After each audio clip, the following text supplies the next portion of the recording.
Good morning and welcome to Forex Club TV. Today is Thursday, July 30th, 2009. I'm Remi with your Forex Club market update. The US dollar is stronger against the Japanese yen, but is weaker against the euro as well as the British pound.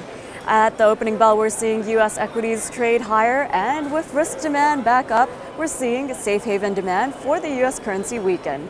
Now, shifting our focus on over to our neighbors in the Atlantic, the UK pound also gained following the report from the UK's Nationwide Building Society, which reported that the average home cost rose by 1.3%, which was a much better than expected figure. And here in the US, the Labor Department reported that US initial jobless claims rose by 25K to a seasonally adjusted figure of 584,000 in the latest week. Meanwhile, the 4-week moving average fell to the lowest since January. At the here in the New York session, we're seeing that euro-dollar is currently trading at 1.4065 as of 9:30 a.m. Eastern Time, and for the pair, the key short-term resistance currently stands at 1.41.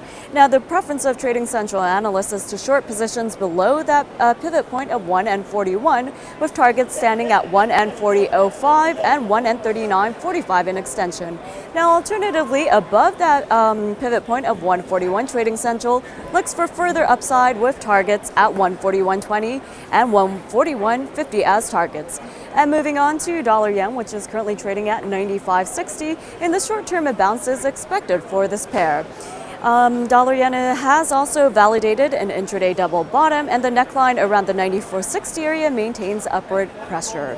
Now, the preference for the dollar yen is long positions above the pivot of 94.60, with targets at 95.40 as well as 95.65 in extension. Alternatively, below that point of 94.60, trading central analysts are looking for further downside with 94.30 and 94.05 as targets. And last but not least, we will take a look at the euro-yen cross, which is at 134.46. For this pair, the bias does remain bullish, and the RSI calls for further upside. Now, the preference for trading central analysts is to go long above the pivot point of 133 with targets at 134.38 and 134.75 in extension. And alternatively, below that pivot point, they are looking for further downside with 132.40 and 132.10 as targets. And that wraps it up for your Forex Club market update.